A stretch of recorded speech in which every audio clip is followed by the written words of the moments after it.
Our next panel discussion will be discussing building sophisticated ecosystems, and I would like to welcome our panelists and moderator up on stage. Up first, please put your hands together. Arvind Chinchure, CEO of Deshpande Startups. Sanjay Shah, COO of Vadvani Foundation. Dr. Taslim Arif Syed, Director and CEO, Center for Cellular and Molecular Platforms, CCAMP. And this power-packed session will be moderated by Professor Srivardhani Jha, Associate Professor, Entrepreneurship, IIMB, Chairperson, NSRCEL. Please put your hands together once again, ladies and gentlemen. This is going to be quite an interesting session. Over to you, Professor. Very excited to be moderating this panel. Post-lunch session. How are you all feeling? Good? Josh is still up? Yeah, keep it going. So they are all very well-known personalities, Arvind, Sanjay, and Taslim. They're doing fantastic work in nurturing our ecosystem in their respective ways. So what we are going to do is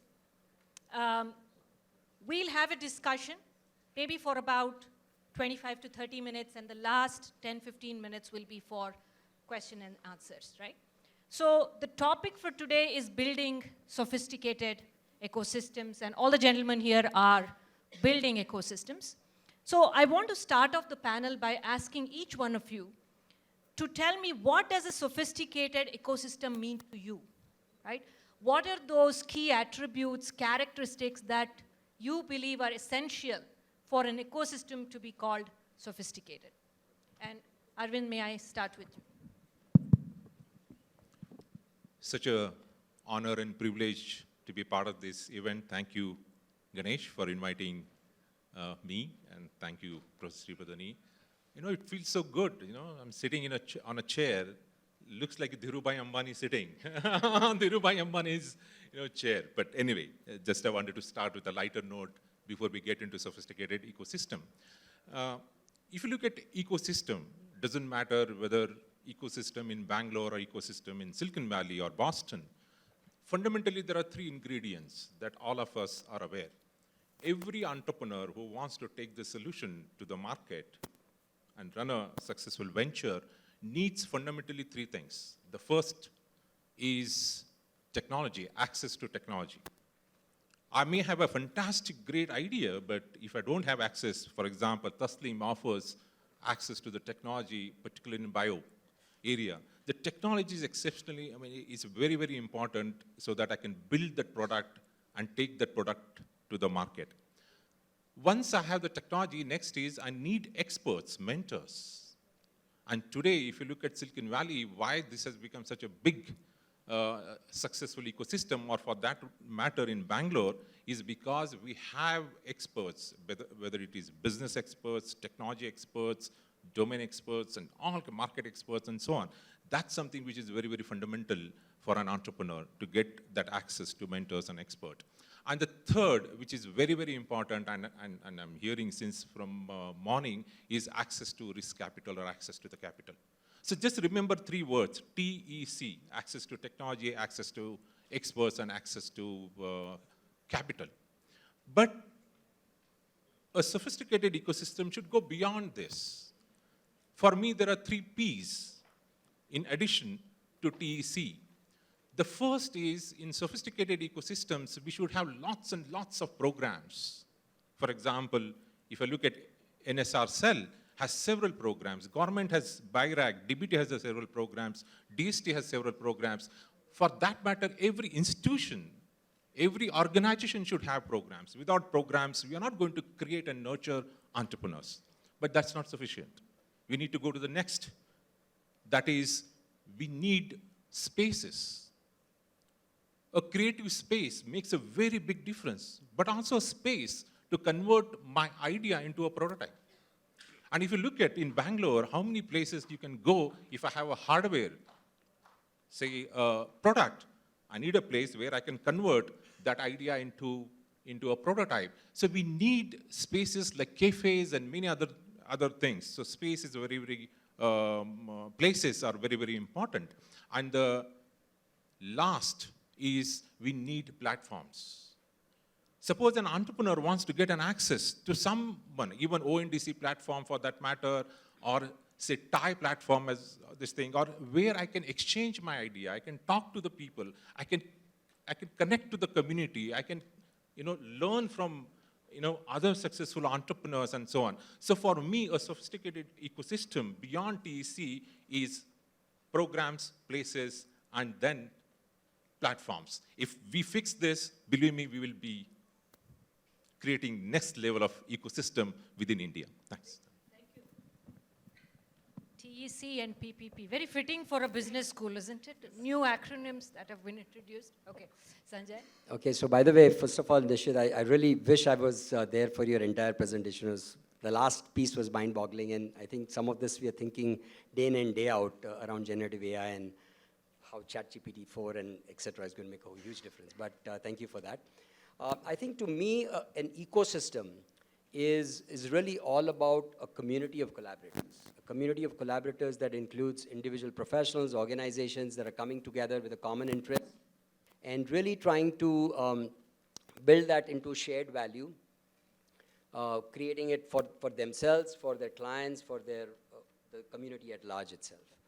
Now, the difference that an ecosystem makes in a flourishing, vibrant, sophisticated ecosystem is that you need to put a lot of things together in terms of the various stakeholders to make it a far more accretive and complementary in nature in terms of all the stakeholders that are involved. And they all need to work in tandem and harmony to make a flourishing ecosystem.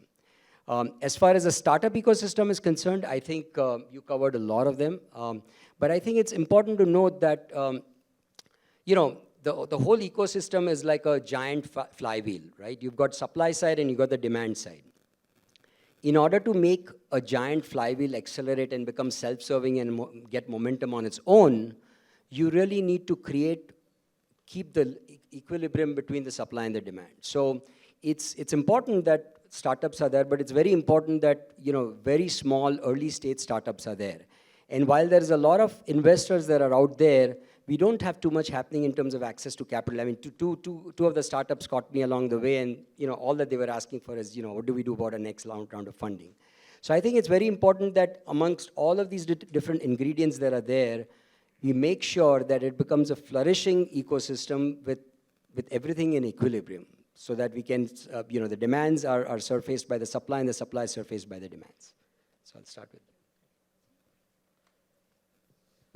Yeah, no, I think, first of all, thanks for inviting Vardhani. I think good to be here and hear some of the fantastic talks, including the last one. And when one says that, entire data set is in the small vial, I thought that it was, I assume that it's actually bacteria in which genome that you actually can capture it and you can keep multiplying bacteria.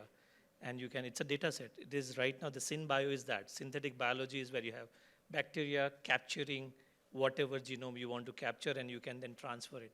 You're not doing electronic transfer, you're transferring bacteria. You can freeze it in -80 for decades, centuries. Bring it out and genome sequence it, you have the thing out again. So it's an amazing thing that happens. So it's a fantastic talk and amazing entire value chain you brought out. But coming back today in terms of the sophisticated, I think both Arvind and Sanjay have already touched upon broad things. I think it's almost like listening masterclass on sophisticated ecosystems. But if I may just possibly go a little bit, I come from a biotech environment. And this is where it is, I think, possibly the most trajectory-wise, early but fascinatingly exciting trajectory biotech innovation ecosystem is actually seeing right now. The Western world has clearly seen it before. And that involved or that happened because significant players like very solid academia, a hugely invested academic strength that was there. Then, because of good science and good ideas, the investors came in and they took bet on solid and robust and bold ideas, which gave them returns, and then the cycle started on the bold ideas. And then the infrastructure setup happened, then the people happened, and the entire machinery happened. I think in terms of sophisticated ecosystem, I think we need each one of it. And one more thing, if I may add, temper. In terms of a temper and the culture that we can build in. It is not tangible. It is intangible, but something that we need to build in where the excitement, exuberance of innovation is around. And possibly, I think Sharad mentioned about Bangalore. Bangalore has that temper. Bangalore is actually blessed to have that temper, because of the different capabilities which are built in. I think that is one thing that makes Bangalore different from many other places in terms of the tempo of innovation, science, and technology per se at large. And that is a very important component of a larger picture that we talk about. And so I thought I'll just add that moment to it. And right now, in many ways, the bold ideas that are happening, while we are hearing unicorn stories coming out of Bangalore, I would say in biotech, one of the best ideas in biotech, early stage, are all largely coming out of Bangalore. That's very fascinating thing. And one of the component of the sophisticated ecosystem is the tempo that is bringing people here, making people do what they do here. Excellent. Thank you very much for those opening comments. Now I want to just turn to the audience, get you all involved a little bit. We have a quick question. We would like to run an audience poll. Could you get that launched up, please? So the question is basically, we want you to rate the sophistication of the Indian startup ecosystem. How do you see this? Of course, you've heard the opening comments from the speakers. We'd like to hear what you think. So I'm just going to add there. So you can log on to slido.com if you can look on the right-hand side on the screen and just enter the code and you can answer the polls. Very simple. Slido.com, enter the code and answer the polls. Over to you. Okay, we're rating the ecosystem pretty high. I mean, the bell curve is sort of clearly to the right of 5.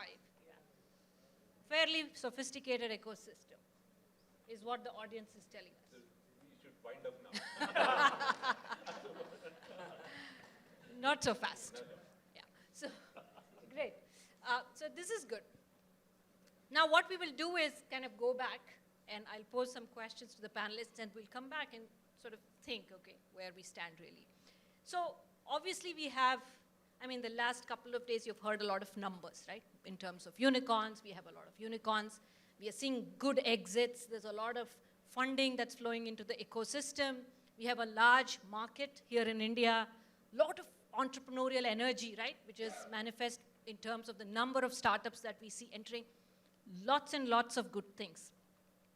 But I want, each of these people here are experts in certain domains. So I want to pick their brain and ask them to share specifically. Sanjay, I'll start with you. How are we doing with respect to the ecosystem for students, right? A lot of entrepreneurship across the world happens, young minds, bright minds, creative minds, and how they can come up with breakthrough ideas. So give us an assessment of how we are doing in terms of student entrepreneurship and all the work that you do at Wadhwani Foundation. What is it that you see happening? Yeah, so I think if you look at flourishing ecosystems around startups, I think undoubtedly we are the 3rd largest ecosystem in the world, right? We've done phenomenally well. I think we've seen exponential growth in terms of the number of startups between, let's say, 2015 to 2022. Huge number of startups happened. Lots of funding happened, almost 15x of the funding that we started at. 9 times the number of investors that have poured into funding startups in India. In terms of incubators, there are almost 5 times the number of incubators that we had when we started off in 2015. So lots is happening over there. So in fact, one of the things that we do is we actually take students in the undergraduate and the graduate courses and we actually train them on entrepreneurship. And we start with a set of cohort of 3 or 4 students. They create a practice venture, and they go all the way down in learning how to actually make a good pitch presentation to an investor. So one of the things that we did just about 2 weeks back is we actually did a survey on about 280 students and about 10 other discussion groups, just trying to figure out their intent in terms of what their career intent is, what is their interest in entrepreneurship, and really, what are the delivery mechanisms of how they want to see the education happening as far as startups are concerned. And, the results were quite surprising. Of course, and it was tried across the board in T1 and T2 and T3 incubators, in T1, T2, T3 colleges, and also T1, T2, T3 cities. But generally speaking, all of them said pretty much the same thing. About, almost 45% of them were saying that, look, I mean, I want to get a job and I want to grow in the job world, right? About 15% said that, look, I want to take a job and then maybe at some point think about becoming a consultant of my own. About 33% said that, look, I'm going to start with a job because otherwise I'm going to get a crazy ranting from my parents, and then I would like to actually start a startup. And only about 9 of them said that, okay, I'm going to go out and start a startup. And for each of them, the relevance that they had in terms of understanding about entrepreneurship was very different. Obviously, it all went towards the interest that they had in each of them. What has happened, fortunately for us, in the student world, is the latest recommended curriculums that are there have a lot of ingredients. If you look at the curriculum of the role model curriculums that are there, there's a lot of mention of the word entrepreneurship, innovation, startups, design thinking, etc. So what the government has done, what the university boards have done, AICTE is the All India Council of Technology Education. And what they have done is they've actually gone ahead and surfaced entrepreneurship, startups, and learning about innovation in every facet of the semester that is there in their curriculum. But none of them is right now a mandatory thing. It's all recommended stuff. And if you look at the 6,000 AICTE certified universities, there is absolutely nobody having a mandatory course on, let's say, startup ecosystem or whatever else, right?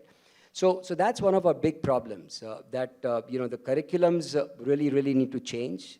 A lot of other things need to have. A complete reform of the curriculum needs to happen. What also needs to happen is there is a lot more academia and industry liaison that needs to happen so that the sharing of knowledge can happen. You talked about the mentor platforms and all of that, but a lot of them are not vibrant. I mean, so for a student to go out and be part of a mentor group and get mentorship from somebody is very difficult today. They may even get a mentor who will teach them about entrepreneurship in a horizontal way, but nothing that is industry specific. So that's a real problem. The government has, of course, started a whole bunch of initiatives around Startup India and Made in India, etc. But again, there's a lot of gaps in terms of the policies, that the educational policy is just not there to really inculcate the culture of entrepreneurship in the organizations. So that is there. Then, of course, there needs to be grants and loans that a student should be able to get. Today, we hear about all these unicorns and all these very interesting startups, or those that come from the IITs and, let's say, IIMs and the best reputed institutes where the ESELs are already there. There's a lot of ecosystem over there. The problem is really with the regional ecosystem. The problem is that the tier 2, tier 3, for example, what you're doing in Hubli, I mean, that's where the real work is going on. Most of the startups in the biotech world are in Bangalore. Why? Because there's a lot of biotech engineering that's happening in the institutes and colleges over here.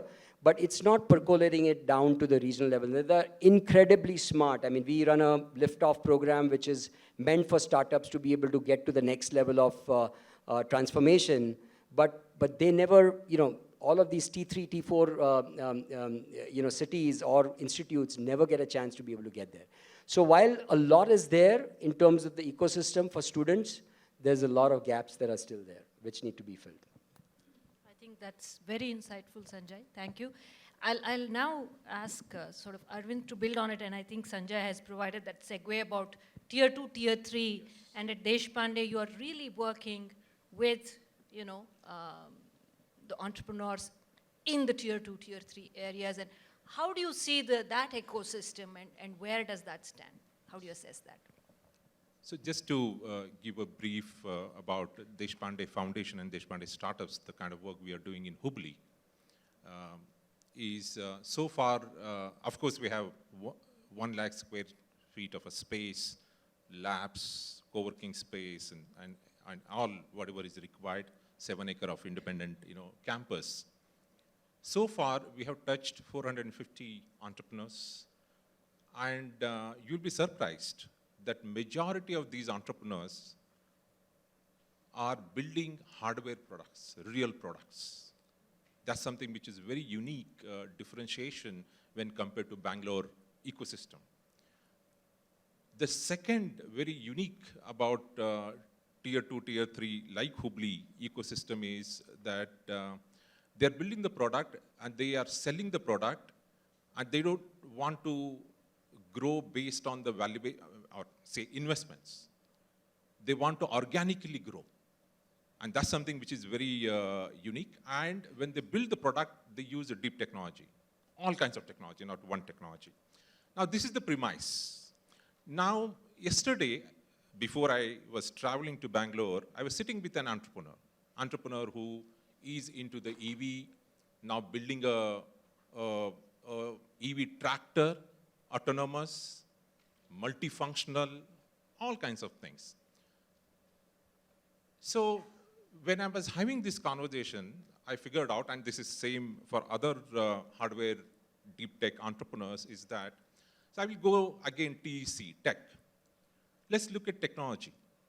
Now, if I look at what we have been able to offer is, we have mechanical lab, we have electromechanical lab, we have 3D printing lab, and we have ESDM facility.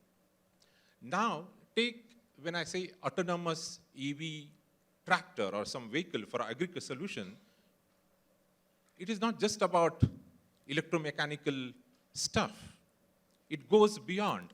Now I need data, I need cloud, I need AI, I need perhaps blockchain. You can add many other technologies. And then third dimension is, why not build a biointelligence into that system? So what entrepreneurs need, both even in Bangalore or for that matter in Hubli, is that at one place I should be able to get access to the technology in IT, in OT, and in biotechnology. If I look at now CCAM is focused on life sciences. If I have anything to do, I have to come to CCAM or Venture Center or many other. So the next sophisticated ecosystem we have to build, all kinds of technologies need to be there in that place and that ecosystem, so that the entrepreneur can quickly build the product and solution. Now come to the next. This is experts. Say, take 100 entrepreneurs. 10% of entrepreneurs actually don't need much. They don't need experts. They build their products. We need little bit low touch or sometimes some solution. But there are 20% of entrepreneurs, high potential, great product, potentially build a scalable venture. What they lack today is access to seasoned entrepreneurs. I'm using the word now, seasoned entrepreneurs, serial entrepreneur who can just help that entrepreneur. They don't need smaller things, small advice on, say, go-to-market and business model and so on, but seasoned entrepreneur mentoring, guiding them. And that is something missing. Now this EV entrepreneur was grappling, where do I go now with these questions? How do I take my product to the next solution? Seasoned entrepreneur perhaps could have done. The rest 50% or other, they need a little bit high touch. The last is capital. Now you look at capital, particularly in tier 2, tier 3, like incubators like us, most of our entrepreneurs are early stage. They're not very matured stage. And if you look at early stage investment today in India is very skewed. Still, early stage investment is happening, but with a hope that they grow exponentially. But that's not possible in agri or life sciences and so on. So we need new breed of early stage entrepreneurs to support these entrepreneurs. I think if we do these three things, perhaps we can go to the next level. All ingredients exist. Now, most of the things are there. I think these are the first thoughts, but later I will share more ideas. Great, thank you. Thank you for shining the spotlight on where the gaps are. We kind of see a very rosy picture perhaps in Bangalore, but the moment you step out, you look at tier 2, tier 3, many things that we take for granted in this particular geography, goes away.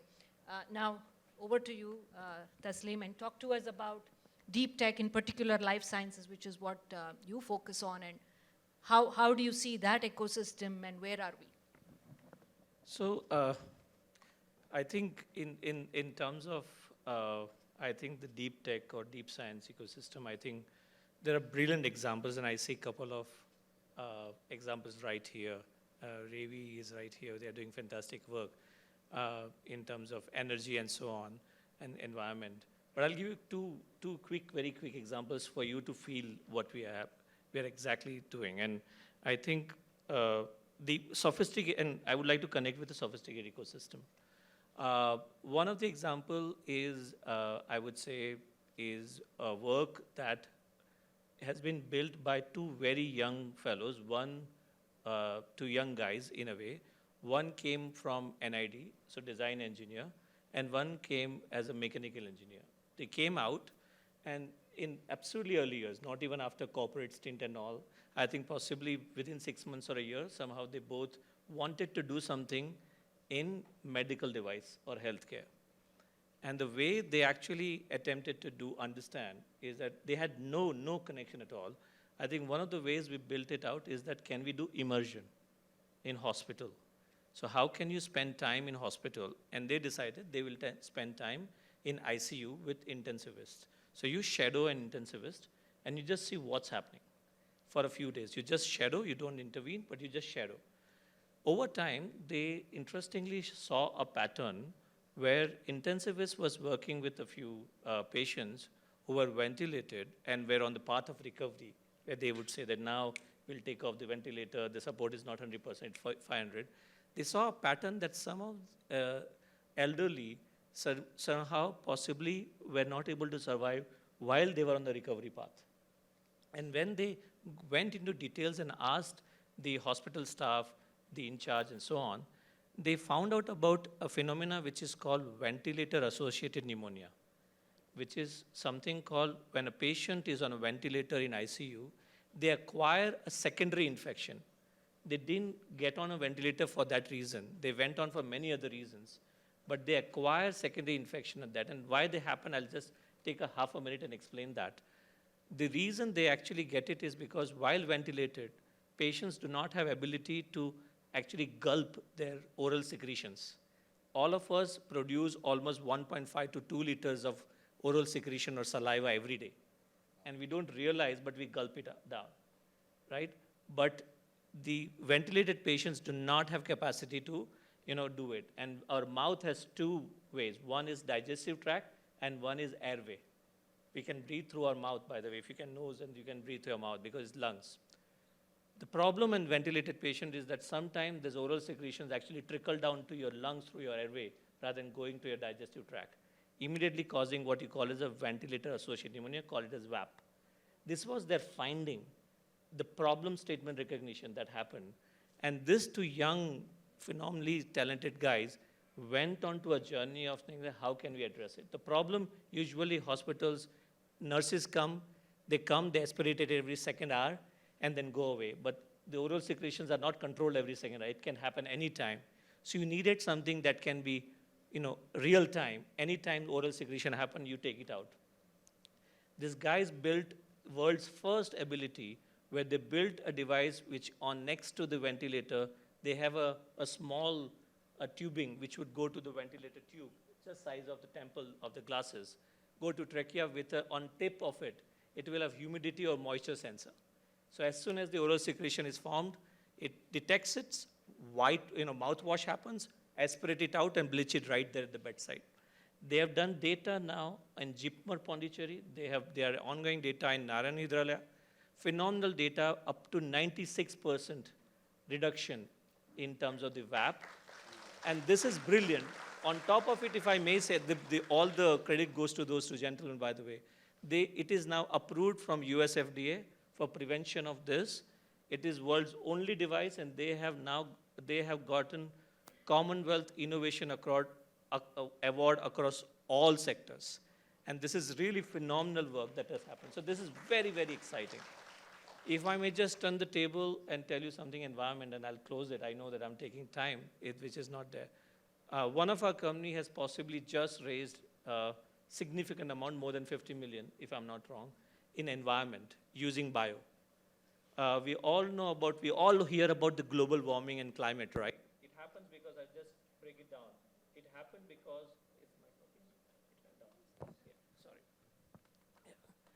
it happened because of greenhouse effect, which was useful to us. Greenhouse effect is nothing but a world's ability to have gases like carbon dioxide, nitrous oxide, and methane, which was keeping the earth warm and letting not the sun rays go back soon. So it was capturing it, which was important for us all those centuries until 50 years back, where now it is actually more than what we need because of the development which has happened. So there are more global warming gases now on the earth atmosphere than required. So we need to now take care of them. We need to do carbon capture, as we call them, right? So this company, which is using synthetic biology, something you mentioned, Nishit, right way, is using microorganisms which can actually take methane gas and give us alternative protein. So input is methane gas, which comes out of dairy farming, biggest contributions. Dairy farming, landfills, and refineries. These are the largest ones. And we need, absolutely. So you need to capture them and you go further. So they have just raised more than 50, hopefully more than that.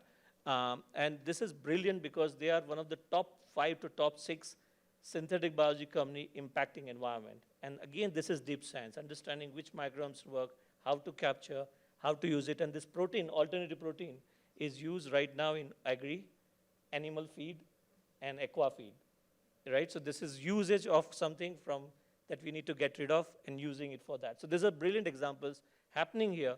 And this has happened because those bold ideas were supported. Those two gentlemen who did not have anything to do with medical thing, no degree, were supported at that time. This lady who came in, they wanted to have this brilliant idea, but again were supported. An ecosystem is to believe in those ideas, believing in those bold ideas and supporting and handholding them so they can succeed. There have been failures. I'm not saying there are no failures, but I think we'll have successes amidst failures. I think we need to go for them. So I'll stop here for now.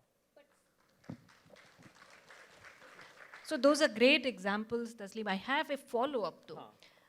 I mean, these are great stories, great examples of entrepreneurial perseverance and almost swimming upstream to make it happen against all odds. But systemically, do you think we support these type of entrepreneurs, this type of entrepreneurship? Where do you see the gaps? So, okay, so there are gaps and plenty of those. One of the challenges we have right now is something I mentioned that we have for last 8 to 10 years. There is a belief that in supporting bold ideas, and there are places which rather attract. We strongly believe that we want to support bold ideas. Even if simple ideas come, we want to tweak it and say, can we actually jump a little bit higher? Can we take a larger leap of faith and build it? So there are places which do that. Problem is now the mid stage, where they go beyond the proof of principle, where they have things working, and now they are looking for risk capital, which is the biggest gap right now. The bold ideas which do not have a revenue on the table. And people say, I can't invest in you unless you have revenue on the table. These guys, unless they have a TRL 9, where until they have the regulatory approval, they cannot have a revenue on the table. And how will you actually make it work? And that is where the challenge is. Second small, and I'll close on it. The infrastructure for some of them to scale up is also not as much available as should have been as a national facilities.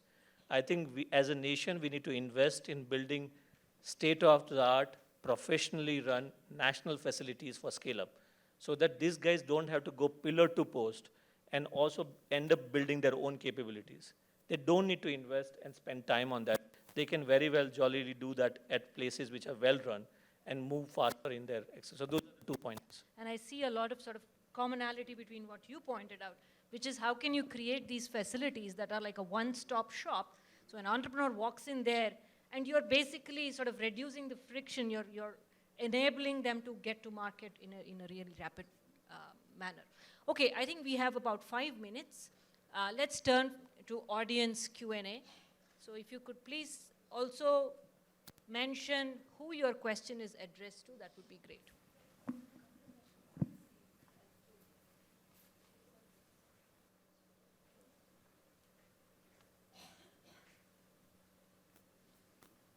Okay, I'll take this question by Monica. My startup is currently at idea stage. Should I prioritize ecosystem? What is the impact that a startup will face who doesn't think about startup ecosystem? Like, I mean, from an entrepreneur's perspective, what is the decision to be taken? If you try, this is the third one, right? From the top. Oops. Now it's the first one, because there are more questions coming.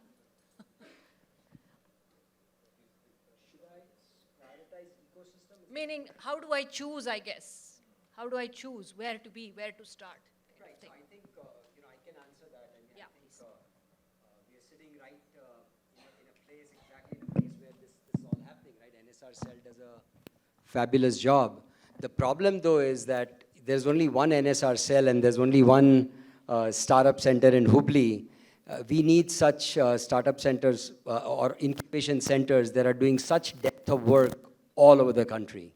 And that's what the real problem is. And in fact, we have been talking to Shrivardhani and Ganesh about this very problem, that how can we create a hub and spoke model? A good model incubator can be replicated into thousands of such incubators, because we have 600 incubators right now. We need 1,000 incubators and perhaps many more. So I think that's one place but one could start at an incubator if there was a good solid incubator that was available for you to use.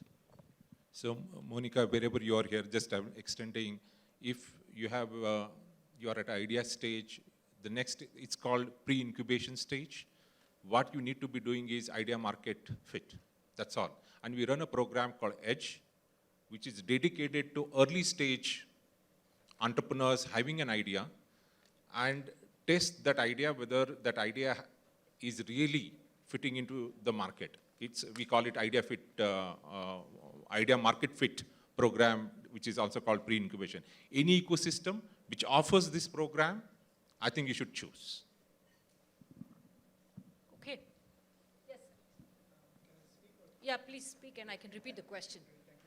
Yeah, just a question on when you were addressing about risk capital. So some of the nation's biggest challenges in terms of air quality, climate quality, kind of pollution, infrastructure, right? So our current innovation chunk of startups are not really addressing those kind of real problems which the nation is facing, and like projecting the next 10 years, those would be the kind of deep tech innovations that we really need to solve as a country, and as kind of the innovation outcomes as well from startups.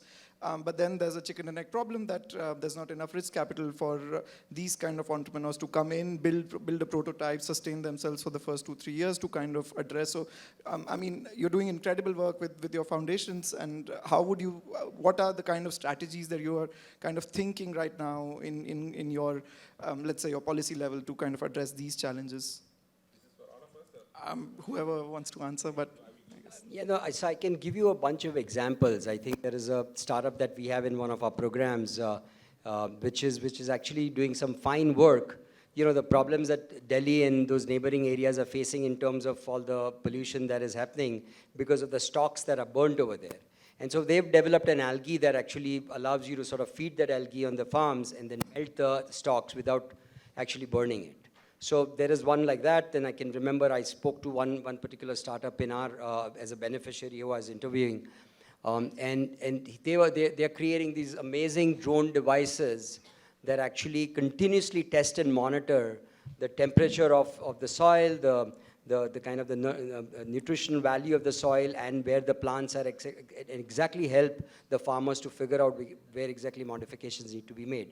So there are many such startups. The unfortunate problem is that the startups that are, and some of these startups are very close to where the problem is, right? So they're in rural areas, or they're in tier 3 cities, etc., and they don't get the chance to really go out and be able to get into a program from Wadhwani Foundation or into the Deshpande Foundation or NSRCEL. Very difficult to get into it because there's so much that's happening. So again, I'd say that the only way to solve that problem is really to create many more incubators that have got idea labs, ideation labs, and facilities to be able to incubate a startup from idea creation to fruition in terms of just raising some funds.